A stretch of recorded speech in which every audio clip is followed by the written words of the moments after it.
People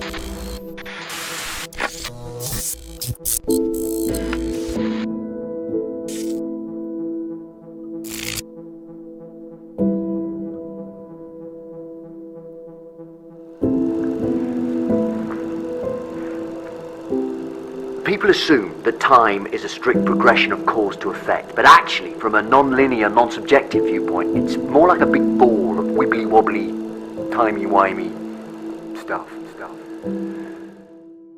Hello, and welcome back to yet another Why You Should Watch series. In today's video, I'd like to cover what's considered maybe an all-time anime classic. Yeah, that's right, a classic. But before I get started on today's episode, I just wanted to say, if you like my content, or are slightly interested, try subscribing. I make content weekly, and try not to waste your time either. You can always unsubscribe later if you don't like my content. People always assume that they understand the knowledge of time travel and its paradoxes, that traveling to the past can create effects in the future, and that this is certain. But, in fact, it's possible to change things in the past when you've already done things in the future. One of the big reasons shows such as Doctor Who, Steins, Back to the Future, and Bill and Ted's Excellent Adventure is that they're all made up. We cannot understand the idea of time travel as well as its cause and effect, when reality itself is still undiscovered in its entirety, as well as scientific advancement still being fairly new. This is why Steins prevails when you try to follow the story how it's intended rather than fixating on logic from Star Trek on an anime. Steins premiered as of spring 2011, where it would eventually fall into the category of anime classics. Now of course, I know some people are a bit too hasty and would say, is Steins really a classic? Or even, Steins is complete trash. Go watch good anime. Well, I'm sure if you did your research, you'll see that the ratings for this are unmatched. An example of this show's rating can be seen by My Anime List, with a whopping 9.13 out of 10 from 822,000 votes. That's almost a 10 out of 10. Crazy, right? Steins has very slow pacing, with each episode dragging on for what in hopes of the many would be a deserved climax for the wait.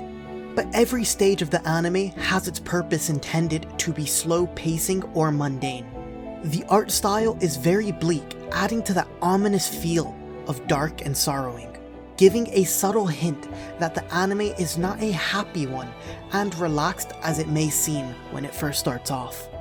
Most animes that contain time travel use it as a ploy of reaching a destination or gaining riches and spoils to benefit the main character or the protagonist, which can be seen as quite a generic approach.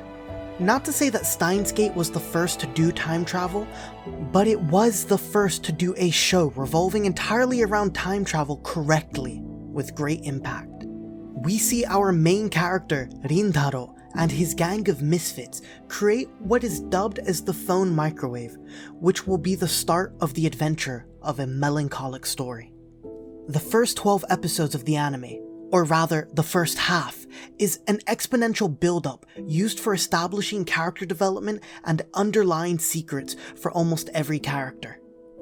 Depth upon depth, where each character has a story that could venture off into its own if they wanted to, which would eventually take us to a point where we cannot return as an audience.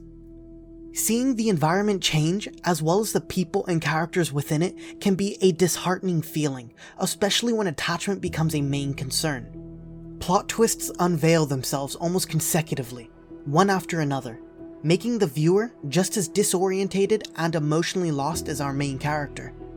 We start to live vicariously through Rintaro, and discover that his innocent choices for happiness which led him to misery would soon become shared with us. There's so much more I'd like to say about this anime, but there becomes a borderline of spoiling and informing, and I want to inform you guys to watch this. If you're looking for an anime that is filled with hype and action, possibly a lot of assassination too, this anime isn't it. Instead, if you're looking for a heavy lore-based anime that deals with a lot of mental challenges that will possibly question your real-life relationships with friends and family, then you should be watching this. Or better yet, I could say, if you just like feeling pain because you're an edgelord of some kind, then this is your anime too. This is just one of those cliche statements where I have to advise, the beginning is quite rough and mundane. You know what? It's very dull. But trust me, it gets better. It was intended to feel this way so that we could feel as if it was a slice of life that allowed us to connect with each and every character a lot better than the other. I highly suggest you watch this. I've been Yokai, thanks for watching, and peace out.